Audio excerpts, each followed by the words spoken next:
कहानी की शुरुआत में हमें एक लड़की सिमोन भागती हुई दिखाई देती है जो अपना पेपर देने के लिए आती है। वो भागकर सीधा अपने दोस्तों के पास आती है। सिमोन उनसे बात कर ही रही थी, तभी वहाँ उसका डैड फ्रेडरिक भागता हुआ आता है। फ्रेडरिक उसके दोस्तों से कहता है कि जितना जल्दी हो सके यहाँ से किसी दूसरी जगह पर भाग जाओ। फ्रेडरिक अपनी बेटी को वहाँ से भगाकर ले जाने लगता है और कहता है कि कुछ ही देर में एक जहरीली बारिश होने वाली है। फ्रेडरिक अपनी गाड़ी लेकर तेजी से आगे की तरफ बढ़ रहा था। दूसरी तरफ पूरे शहर में काले बादल छा जाते हैं। यहाँ फ्रेडरिक अपनी पूरी फैमिली को लेकर यहाँ से दूर किसी बंकर में जा रहा था ताकि वो सब उस जहरीली बारिश से बच सकें। फ्रेडरिक अपने बेटे से सीट बेल्ट बांधने को कहता है और इसी दौरान उसका ध्यान भटक जाता है, जिससे उसकी गाड़ी दूसरी गाड़ी से टकरा जाती है और देखते ही देखते पूरी रोड वहाँ गाड़ियों से जैम हो जाती है। यहाँ फ्रेडरिक एक आदमी से उसकी गाड़ी आगे से हटाने के लिए कहता है, लेकिन आगे से रोड पूरी तरह बंद हो चुकी थी, इसलिए वो अपनी फैमिली को लेकर वहाँ से निकल पड़ता है और वो सब सीधा जंगल की तरफ भागते हैं। पीछे से उन्हें एक आदमी रोकता है, लेकिन वो किसी की नहीं सुनते और सीधा उस बंकर की तरफ बढ़ते हैं और जल्दी से उस बंकर तक पहुंच जाते हैं। यहाँ फ्रेडरिक जल्दी से अपना फिंगरप्रिंट लगाकर उस बंकर को खोल देता है और सब उसके अंदर चले जाते हैं। जैसे ही वो अंदर जाते हैं, पीछे आसमान से बारिश की पहली बूंद एक पत्ते पर आ गिरती है और तेज बारिश शुरू हो जाती है। बंकर के अंदर आते ही फ्रेडरिक अपनी फैमिली को पूरी तरह सैनिटाइज कर देता है ताकि वो उस जहरीली बारिश से बच सके। तभी फ्रेडरिक अपनी बीवी एलन के हाथ में एक डिवाइस देता है और कहता है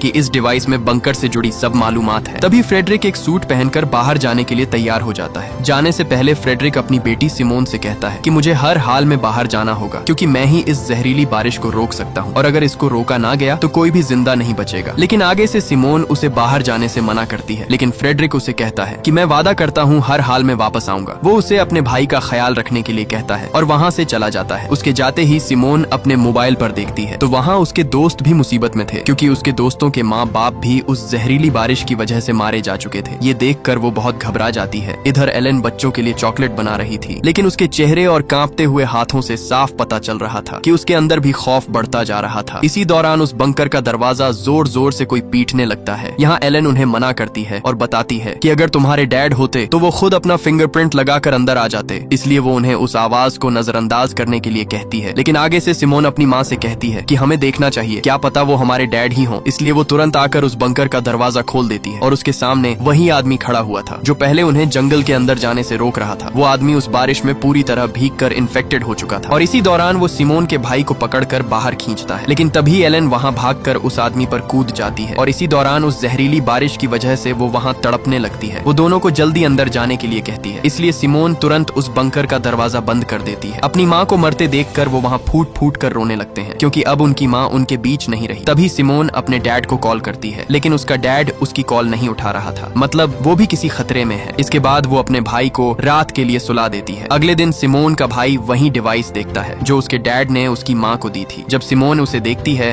तो वहाँ उसे और भी बहुत सारे बंकर का मैप मिलता है, मतलब इस जंगल में बने ऐसे और भी बंकर मौजूद हैं। और यहाँ हमें पता चलता है कि फ्रेडरिक एक साइंटिस्ट था और उसकी कंपनी अपोलो ने ही ये सभी बंकर्स यहाँ बनवाए थे, क्योंकि फ्रेडरिक को पहले से पता था कि बहुत जल्द ही जहरीली बारिश होने वाली है जिससे सभी लोग तड़प तड़प कर मारे जाते हैं। इसलिए वह मौके पर ही अपनी फैमिली को बंकर के अंदर ले आया था। ये देखकर वो जल्दी से दूसरे बंकरों में मदद के लिए वहाँ सिग्नल भेजती है, लेकिन उसकी बदकिस्मती वहाँ से उसे कोई भी सिग्नल नहीं मिलता। तभी उसके दिमाग में एक ख्याल आता है, तो वहाँ वो उस बंकर में रेडियो ढूंढने लगती है और खुशकिस्मती से उसे वहाँ वो रेडियो मिल जाता है और वो जल्दी से उस रेडियो पर मदद के लिए चिल्लाती है, लेकिन वहाँ भी सिग्नल नहीं आ रहे थे। ये देखकर वो अपने भाई को रेडियो का एंटेना ऊपर ले जाने के लिए कहती है और खुशकिस्मती से वहाँ सिग्नल आ जाते हैं और सिमोन तुरंत दूसरे बंकर से एक लड़के फ्लिप से बात करती है, लेकिन उससे पहले वो और बात कर पाती वहाँ सिग्नल कट जाते हैं। ये देखकर उसके भाई की आंखों में आंसू आ जाते हैं, लेकिन रात दोबारा से उसे रेडियो में फ्लिप की आवाज आती है। वो उससे बात कर ही रही थी, तभी बदकिस्मती से एक बार फिर से सिग्नल कट जाते हैं। ऐसे ही दिन और महीने गुजरते जाते हैं और हमें पूरे 6 साल बाद का समय दिखाया जाता है, जहाँ रास्मस जवान हो चुका है और अब वो अपने डैड का इंतजार कर कर के थक चुका था। इसलिए वो सिमोन पर बहुत गुस्से होता है। इसलिए यहाँ अब सिमोन सोच में पड़ जाती है और उस बंकर से बाहर जाने का सोचती है। इसलिए जब रास्मस सो रहा था तब वो उसके कमरे का दरवाजा बंद कर देती है और उस वायरस से बचाव के लिए एक सूट पहनकर पूरे 6 साल बाद उस बंकर का दरवाजा खोलती है। और जैसे ही वो दरवाजा खोलकर बाहर आती है तो वहाँ हर तरफ उसे अपनी माँ की चीखें सुनाई देती हैं, लेकिन वो खुद को संभालते हुए आगे बढ़ती है और चलते चलते शहर की तरफ आ जाती है। आते ही वहाँ उसे एक साइन दिखाई देता है जो आगे की तरफ इशारा कर रहा था, जो यहाँ से पूरे 2500 मीटर दूर था। सिमोन उस साइन का पीछा करते करते एक बिल्डिंग के अंदर पहुँचती है जहाँ उसे हर तरफ सिर्फ लाशों के ढेर ही दिखाई दे रहे थे। तभी वहाँ उसे एक कुत्ता देख लेता लेता है और अचानक उसके पीछे पड़ जाता है। वो भागती भागती एक कमरे में छुप जाती है। अगली सुबह रास्मस नींद से उठकर उसके पास आता है तो सिमोने उसे बताती है कि कल रात में बंकर से बाहर गई थी और बाहर हर तरफ लाशों के ढेर पड़े हुए हैं और कोई भी जिंदा नहीं बचा है। ये सुनकर रास्मस थोड़ा सा घबरा जाता है, इसलिए वो उसे कहता है कि कल सुबह ही हम दोनों यहाँ से बाहर दूसरे बंकर की तरफ जाएंगे। लेकिन रात में अचानक एयर वेंट ब्लॉक हो जाते हैं और बंकर के अंदर ऑक्सीजन खत्म होने लगती है, जिससे वहाँ सिमोन बेहोश हो जाती है। लेकिन मौके पर ही रास्मस उसे वहाँ से घसीटता हुआ बंकर से बाहर ले आता है और बाहर आते ही वहाँ उन्हें कुछ लोग पकड़ लेते हैं जिन्होंने उस बंकर के एयर वेंट ब्लॉक किए थे, इसलिए वहाँ ऑक्सीजन खत्म हो गई थी। दरअसल जब उस रात सिमोन घर से बाहर गई थी तब उन लोगों ने उसे देख लिया था। वो दोनों को दोबारा बंकर के अंदर लेकर एक कमरे में बंद कर देते हैं। वहाँ वो लोग खाने का सामान ढूंढते हैं, लेकिन वहाँ सब खाना खत्म हो चुका था। इसलिए वहाँ उनका लीडर मार्टिन कहता है कि उन दोनों को यहीं अकेला सड़ने के लिए छोड़ दो और फिर सब वहाँ से जाने लगते हैं। लेकिन तभी सिमोन वहाँ उसे आवाज लगाती है और उसे बताती है कि मुझे ऐसे और भी बंकरों के बारे में पता है, लेकिन उनकी लोकेशन सिर्फ और सिर्फ मुझे ही पता है और उन बंकरों में ढेर सारा खाना पड़ा हुआ है। ये सुनकर मार्टिन सोच में पड़ जाता है और उन दोनों को अपने ग्रुप में शामिल कर लेता है। इसके बाद वो सब वहाँ से आगे बढ़ते हैं और थक हार कर वो एक जगह पर आराम करते हैं। यहाँ मार्टिन सिमोन को बताता है कि शायद हम ही इस दुनिया में अकेले बचे हैं, क्योंकि बाहर पूरी दुनिया उस जहरीली बारिश की वजह से तबाह हो चुकी है और जो लोग बचे हैं वो एक दूसरे को मार रहे हैं क्योंकि सब खाना खत्म होता जा रहा है। इसलिए मैं वहाँ खाना ढूंढने के लिए आया था और मुझे मजबूरन तुम्हें बंदी बनाना पड़ा। इसके बाद सीन कट होता है और हमें मार्टिन दिखाया जाता है क्योंकि वह सोल्जर था। वहाँ उसे एक औरत को मारने का कहा गया था जो उस बारिश से इन्फेक्टेड हो चुकी थी, लेकिन मार्टिन उस औरत के हाथ में बच्चा देखकर उस पर शूट नहीं कर पाता और उस इन्फेक्टेड औरत की वजह से उसके सारे साथी उस वायरस की चपेट में आ गए और उस औरत के साथ साथ सब मारे जाते हैं। लेकिन वह मौके पर अपनी जान बचाकर वहाँ से भाग निकला था। इसके बाद सीन प्रेजेंट में आता है जहाँ वे सब दूसरे बंकर्स की तरफ बढ़ रहे थे, लेकिन तभी वहाँ मार्टिन को कुछ शिकारी दिखाई देते हैं जिसे देखकर वह तुरंत नीचे छुप जाते हैं। वो शिकारी अपना ड्रोन वहाँ उड़ाते हैं और अचानक उन्हें एक लड़की भागती हुई दिखाई देती है। वो उसे पकड़ने के लिए उसके पीछे भागते हैं। इसी का फायदा उठाकर मार्टिन सबको वहाँ से जाने के लिए कहता है, लेकिन सिमोन उसे मना कर देती है और कहती है कि हमें उस लड़की की जान बचानी चाहिए। इसलिए न चाहते हुए भी वो सब उसे बचाने के लिए भागते हैं और कुछ ही आगे जाने पर उन्हें वो लड़की उस बारिश के गंदे पानी में फंसी हुई मिलती है जो अब इन्फेक्टेड हो चुकी थी। इसलिए मार्टिन मौके पर ही उसे गोली से मार डालता है और वो वहाँ से आगे जाने लगते हैं। कुछ ही आगे जाकर वो एक बिल्डिंग के पास पहुँचते हैं। वहाँ आते ही उन्हें हर तरफ लाशों के ढेर दिखाई देते हैं। उस बिल्डिंग के अंदर आते ही वो सब वहाँ खिड़कियां और दरवाजों को मजबूती से बंद करने लगते हैं ताकि रात उन पर कोई भी बाहर से हमला न कर सके। उन्हें खुशकिस्मती से उस बिल्डिंग में पीने का साफ पानी भी मिल जाता है, इसलिए वो रात वहीं गुजारने का फैसला करते हैं। सुबह होते ही वो दोबारा से अपना सफर शुरू कर देते हैं और कुछ ही आगे आकर रास्मस का पैर उस जहरीली बारिश के पानी में धंस जाता है। जब मार्टिन को ये पता लगता है तो वो सबको उससे दूर रहने के लिए कहता है क्योंकि वो भी अब इन्फेक्टेड होने वाला था और तभी मार्टिन उसे शूट करने ही वाला था। वहाँ उसके सामने सिमोने आ जाती है और उसे गोली चलाने से मना करती है क्योंकि वो अपने भाई को खोना नहीं चाहती थी। लेकिन जब वहाँ एक लड़की बेट्राइस उसके जूते चेक करती है तो वो जूते वाटरप्रूफ थे और पानी ने उसके पैरों को जरा भी नहीं छुआ, इसलिए वो बच जाता है और वो सब दोबारा आगे की तरफ बढ़ते हैं और कुछ ही आगे आने पर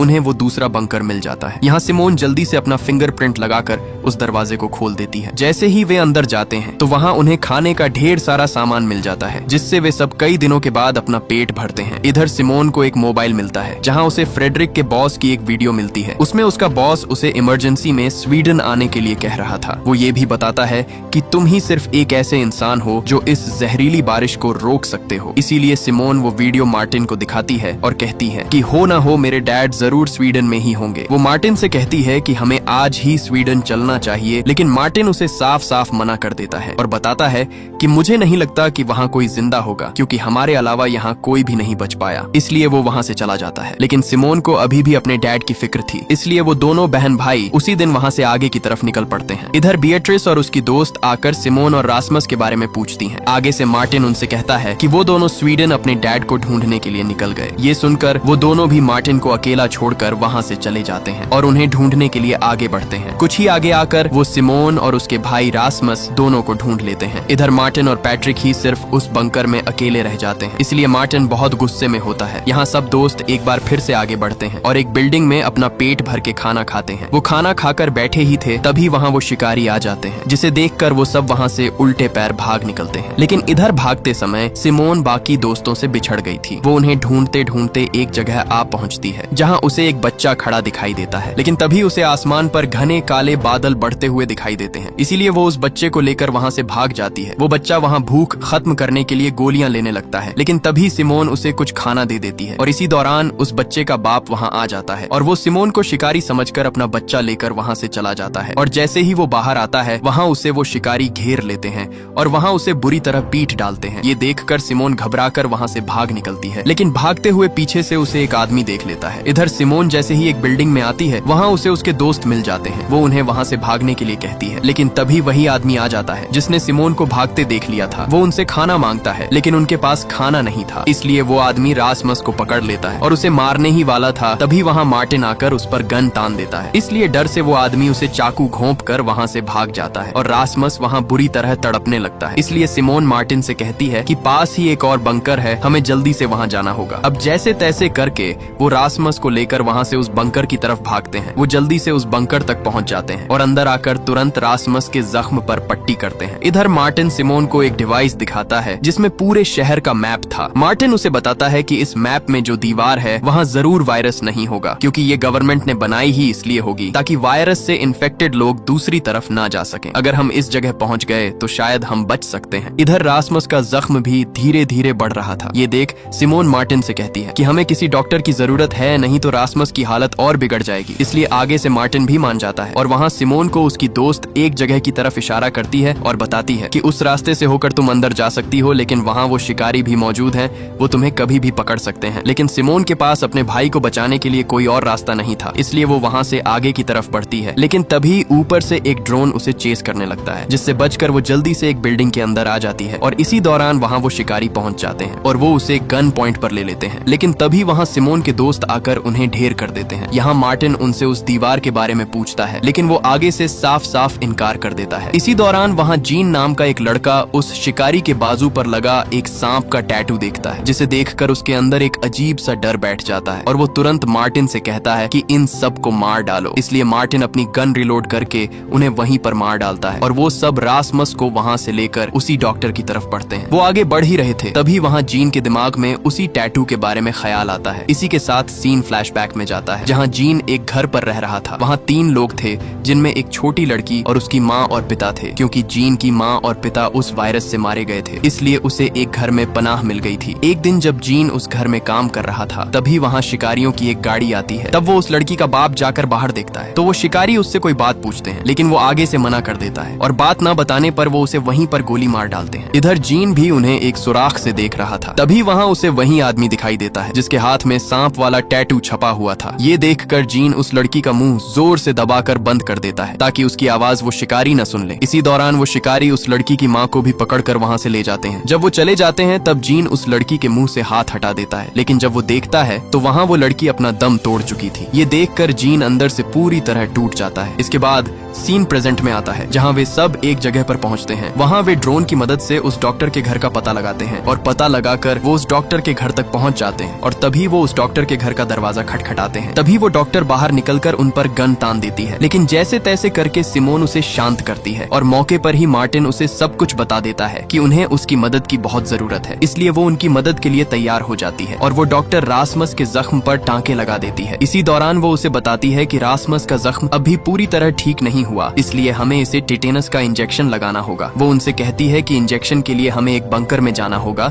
जो उसके घर के पास ही है। इसलिए वो तीनों उसी बंकर की तरफ बढ़ते हैं और आते ही सिमोन को वही बंकर दिखाई देता है जो उसके डैड की कंपनी अपोलो का था। डॉक्टर उसे बताती है कि मैं भी अपोलो कंपनी में काम करती थी, इसलिए मुझे भी यही बंकर दिया गया। अंदर आते ही वो डॉक्टर सिमोन के लिए एक इंजेक्शन तैयार करती है और उसे एक बेड पर बांध देती है। तभी वो डॉक्टर सिमोन को धक्का देकर उसे भी एक रस्सी से बांध देती है। वो उसे बताती है कि तुम्हारे ही डैड फ्रेडरिक की वजह से मेरी पूरी फैमिली जान से मर गई, यहाँ तक कि मेरे बच्चे भी उस बारिश की वजह से मारे गए। डॉक्टर उससे कहती है कि अगर तुम्हारे डैड वो एक्सपेरिमेंट न करते तो वो जहरीली बारिश न होती और आज मेरे बच्चे और मेरी फैमिली जिंदा होती। इधर बाकी दोस्त वहाँ उस डॉक्टर के घर से खाना ढूंढ रहे होते। तभी मार्टिन बाहर देखता है तो वही शिकारी आ चुके थे। यहाँ जब जीन देखता है तो बाहर वही शिकारी खड़ा था जिसके बाजू पर सांप का टैटू छपा हुआ था। इसे देखकर वह एकदम से चौंक जाता है, इसलिए वह एक गन उठाता है और बाहर आकर उस शिकारी को वहीं पर ढेर कर देता है। लेकिन तभी वहाँ उसे वो शिकारी आकर पकड़ लेते हैं। ये देख बाकी बच्चे दोस्त वहाँ से भाग निकलते हैं। इधर वो डॉक्टर रासमस को वो जहरीला इंजेक्शन लगाने ही वाली थी, तभी वहाँ पैट्रिक आकर उसे गोली मार देता है और मौके पर ही सब वहाँ से भाग निकलते हैं और दोबारा से अपना आगे का सफर शुरू करते हैं। और कुछ ही आगे आने पर उन्हें दूर एक घर दिखाई देता है जिसके अंदर लाइट जल रही थी, मतलब वहाँ कोई रह रहा है, इसलिए वो उसके पास आ जाते हैं। लेकिन तभी तभी वहाँ एक आदमी उनके सामने आ जाता है। वो उन्हें अपने घर के अंदर रात गुजारने की इजाजत दे देता है, लेकिन उन्हें अपने हथियार बाहर ही रखने होंगे, इसलिए न चाहते हुए भी वो उस घर के अंदर चले जाते हैं। अंदर आते ही उनके सामने एक जैसे कपड़े पहने बहुत सारे लोग थे, जिसे देखकर उन्हें वहाँ कुछ अजीब सा लगता है। वो उन्हें रात गुजारने के लिए एक कमरा देते हैं, जिसमें वो अपनी नींद पूरी करते हैं। और सुबह होते ही वहाँ एक औरत कैरेन उन्हें सुबह का नाश्ता करने के लिए कहती है, और कई दिनों के बाद आज वो अपना पेट भरकर खाना खाते हैं। लेकिन हैरानी की बात ये कि इन लोगों के पास इतना खाना आया कहाँ से है। इसके बाद वहाँ उस घर के अंदर सिमोन रासमुस को एक डॉक्टर के पास ले आती है, क्योंकि उसका जख्म धीरे धीरे बढ़ता जा रहा था। वो डॉक्टर वहाँ एक इंजेक्शन निकालता है, जो बिल्कुल वैसा ही था जो पहले उस डॉक्टर के पास था जो इन्हें मारना चाहती थी। इसलिए ये देखकर सिमोन उसे मना कर देती है और कहती है कि रासमुस को बेहोश किए बिना उसका इलाज करे। इसलिए वो डॉक्टर उस इंजेक्शन को साइड पर रख देता है, और जब उस डॉक्टर का ध्यान रासमुस की तरफ जाता है तो मौके पर ही सिमोन वहाँ से एक इंजेक्शन को अपने पास छुपा लेती है। वो जल्दी से उन इंजेक्शन को चेक करने लगती है। चेक करते ही उसे पता चलता है कि ये अपोलो कंपनी के ही इंजेक्शन थे। रात को सब लोग खाना खा रहे थे, लेकिन इधर मार्टिन छुपकर पूरे घर की छानबीन कर रहा था। तभी वो एक फ्रिज को खोलता है तो वहाँ उसके सामने इंसान की कटी हुई बॉडी लटक रही थी, जिसे देखकर उसके पैरों तले जमीन ही खिसक जाती है। इधर वो आदमी सब दोस्तों को एक छोटा सा पैकेट देता है और सबसे कहता है कि अगर किसी के पैकेट में एक छोटा सा फूल आ गया तो उसको अपनी जान देनी होगी। मतलब यहाँ सब लोगों की भूख को मिटाने के लिए हम उसे काटने वाले हैं। ये सुनकर वो सब एकदम से चौंक जाते हैं। वो वहाँ से जाने की कोशिश करते हैं, लेकिन उन्हें फिर से बैठा दिया जाता है। तभी मौके पर मार्टिन आकर उस आदमी के मुंह पर मुक्का दे मारता है, लेकिन इसी दौरान वो डॉक्टर उसे गन पॉइंट पर ले लेता है। वो आदमी सबसे उनके पैकेट खोलने को कहता है। यहाँ धीरे धीरे सब अपना पैकेट खोलने लगते हैं, लेकिन आखिर में जब लीना अपना पैकेट खोलती है तो उसी के पैकेट से ही वो फूल निकल आता है, जिसे देखकर उसका होश ही उड़ जाता है। वो लोग वहाँ से उसे ले जाने लगते हैं, लेकिन तभी वही औरत कैरेन उसके हाथ से वो फूल ले लेती है और कहती है कि मैं इसे अपनी बेटी जैसा समझती हूँ, इसीलिए मैं नहीं चाहती कि ये हमारी खुराक बने। वो बताती है कि ली की जगह मैं खुद अपनी जान देने के लिए तैयार हूँ। ये सुनकर ली वहाँ रोने लगती है और वो औरत उसे आखिरी बार हाथ मिलाकर वहाँ से चली जाती है। इसके बाद वो सब वहाँ से जाने के लिए तैयार हो जाते हैं। तभी उस डॉक्टर से सिमोन अपने डैड फ्रेडरिक के बारे में पूछती है। आगे से डॉक्टर उसे बताता है कि हाँ, मैं ही फ्रेडरिक का असिस्टेंट था और इस वायरस के फैलने में मेरा और फ्रेडरिक दोनों का हाथ है। ये सुनकर सिमोन दुखी होकर वहाँ से चली जाती है, लेकिन तभी वहाँ वो आदमी उस डॉक्टर को भी अपने घर से जाने के लिए कह देता है। इधर सब लोग जंगल से आगे बढ़ ही रहे थे। तभी वहाँ वही डॉक्टर आ जाता है और एक इंजेक्शन दिखाकर कहता है कि इसी इंजेक्शन की वजह से वो जहरीली बारिश फैली और सब कुछ खत्म हो गया। तभी वो इंजेक्शन अपने गले में घोंप देता है, जिससे वो तड़पने लगता है, लेकिन तभी मार्टिन उसे गोली दे मारता है और उसका काम वहीं पर तमाम हो जाता है। रात वो एक खाली घर के अंदर गुजारते हैं और सुबह होते ही मार्टिन सिमोन को वही मैप दिखाता है जिसमें वो दीवार थी। वो उससे कहता है कि हमें किसी भी तरह करके वहां तक पहुंचना होगा,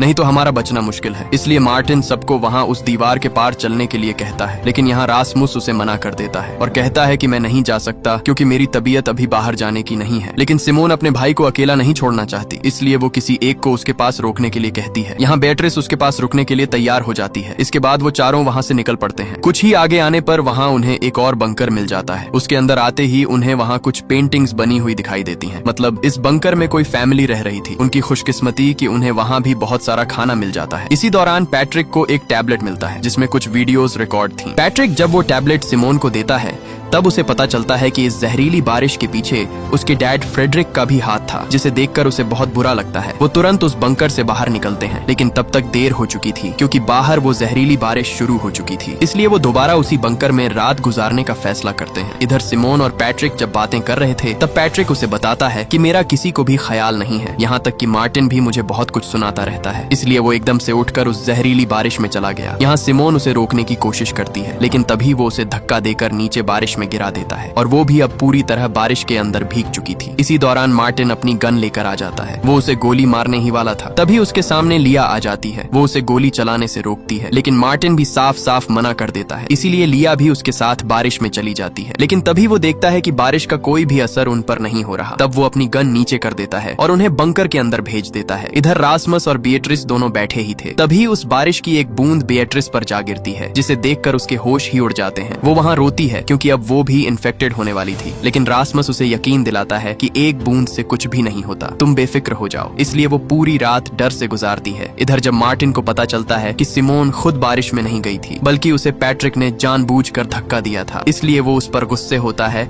और उसे बंकर से बाहर निकलने के लिए कहता है। इधर सुबह जब रासमस उठकर बेट्राइस को देखता है तो वहाँ उसके पैरों तले जमीन ही खिसक जाती है, क्योंकि बेट्राइस वहाँ मर चुकी थी। यहाँ मार्टिन भी पैट्रिक को जवाब दे देता है और कहता है कि अपना सब सामान पैक करो और यहाँ से चले जाओ, क्योंकि अब हमें तुम्हारी कोई जरूरत नहीं। इसलिए उसी दिन पैट्रिक रोता हुआ वहाँ से चला जाता है। पैट्रिक वहाँ से सीधे उसी घर के पास आता है जहाँ रासमस रुका हुआ था। जब वह आता है तो देखता है कि रासमस बेट्रिस की लाश लेकर बाहर आ रहा था, जिसे देखकर वह उल्टे पैर वहाँ से भाग निकलता है। वह भागता भागता एक जगह आ गिरता है। जैसे ही वो खड़ा होता है तो एकदम से उसके सर पर कोई आकर कपड़ा डाल देता है और वहाँ उसे एक गाड़ी में बैठा दिया जाता है। तब वो उसी आदमी को देखता है जो उन शिकारियों का लीडर था, जो उन्हें पकड़ने के लिए उनके पीछे हाथ धोकर पड़े हुए थे। वो आदमी उसके बाकी दोस्तों के बारे में पूछता है कि वो कहाँ हैं, लेकिन आगे से पैट्रिक साफ साफ मना कर देता है। इसलिए वो उसे धमकी देता है और बताता है कि अगर तुमने हमें न बताया तो मैं तुम्हारे सारे दांत एक एक करके बाहर निकाल दूंगा। लेकिन फिर भी आगे से पैट्रिक मना कर देता है। ये सुनकर वो आदमी उसका एक दांत बाहर निकाल देता है। इसलिए वो उसे अपने दोस्तों के बारे में सब कुछ बता देता है। इधर लिया और बाकी दोस्त वहाँ से सब खाने का सामान पैक कर रहे होते हैं। तभी सिमोन मार्टिन से पैट्रिक के बारे में पूछती है कि वह कहाँ है। तब मार्टिन बताता है कि उसे मैंने बंकर से बाहर निकाल दिया था और वह यहाँ से जा चुका है। तभी बाहर दरवाजा खटखटाने की आवाज आती है। मार्टिन जैसे ही बाहर आता है तो वहाँ उसके सामने रासमस बीट्रिस को उठाए हुए खड़ा था, लेकिन मार्टिन उसे अंदर आने से मना करता है, क्योंकि उसे पता था कि बीट्रिस के साथ साथ रासमस भी इन्फेक्टेड हो चुका है। लेकिन रासमस उसकी एक बात नहीं सुनता और वो बीट्रिस को लेकर